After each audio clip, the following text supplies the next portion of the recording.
ti hanno detto no, ci sei rimasto di schifo, ci sei rimasta malissimo, perché un no plana sempre, sempre così male su di noi, accidenti. Pensiamoci un attimo, perché quel no non lo viviamo come un no alla singola richiesta, per quanto poi importante possa essere, ma lo viviamo come un no alla nostra persona, come se attraverso quella richiesta noi volessimo essere accolti in completezza e quel no nega noi stessi, nega la nostra essenza, ci dà l'impressione di non essere noi di abbastanza valore, quindi non la nostra specifica richiesta, proprio noi come persona. E questo è un fattore un pochino di bassa autostima, ma lo riprendiamo verso la fine del video. Inoltre no, chiaramente quando facciamo una richiesta a qualcuno, quando proponiamo anche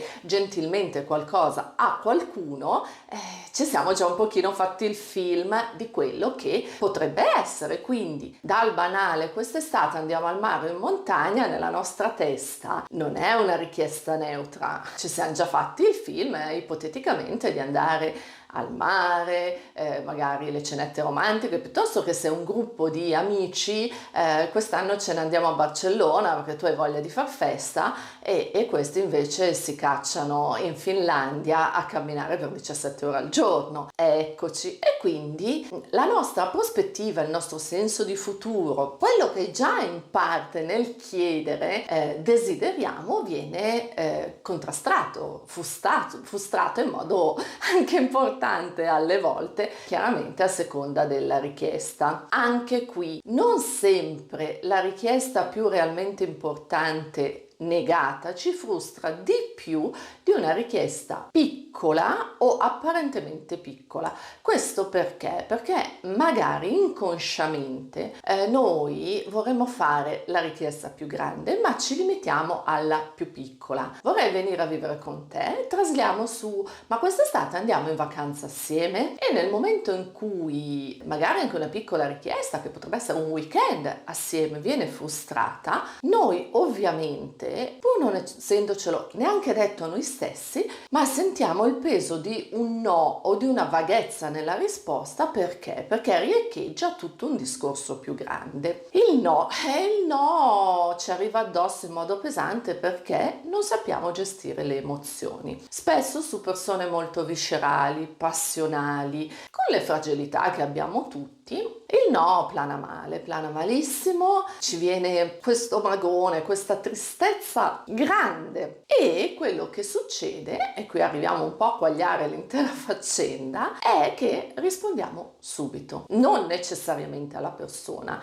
ma abbiamo noi una risposta emotiva immediata, la tristezza, la rabbia, la chiusura. Quello che autoconsiglio a me tutte le volte e pongo un pochino anche a voi è: santo Iddio, conta fino a 10. Recentemente mi sono successe un paio di cose per cui ho dovuto realmente contare fino a 10, perché delle aspettative che avevo sono state frustrate, ma proprio nel mio modo di vedere la vita, quindi non tanto sulla singola situazione, la singola persona o la singola domanda. E qui torniamo proprio al punto 1, cioè il senso di rifiuto globale che sentiamo a un no. Quindi cosa ho fatto? Mi sono presa il tempo la prima volta 2 giorni per capire esattamente cosa stava succedendo. Mi sono presa il tempo dopo per parlarne con calma, e anche questo, viva Dio, cerchiamo di farlo, perché se anche la nostra discussione porta a una ipotetica fine di un qualcosa, vuol dire che il nostro sentire è troppo distante dal sentire dell'altra persona, meglio prima che dopo. Se invece il nostro sentire si può conciliare con la persona e il sentire della persona a cui abbiamo fatto la richiesta, insomma abbiamo fatto bingo, perché abbiamo chiarito e ci si guarda in faccia più limpidi. Quindi cerchiamo sempre appunto di sedimentare. Tenetela a mente questa parola, sedimentare. Perché? Perché sedimentando chiariamo a noi stessi prima di tutto il perché quella risposta non ci è piaciuta così tanto e solitamente, credetemi, non è il primo layer di lettura, è il secondo, il terzo o il quarto, cioè andiamo a scavare e vediamo che in realtà non è tanto l'altra persona, ma tutto l'apporto del nostro vissuto che noi immettiamo in quella richiesta. Inoltre, pensateci un attimo, il rifiuto non è un rifiuto, è una opportunità. Secondo mantra, dopo il conta fino a 10, da tenersi sempre, sempre, sempre a mente. Il rifiuto è una opportunità.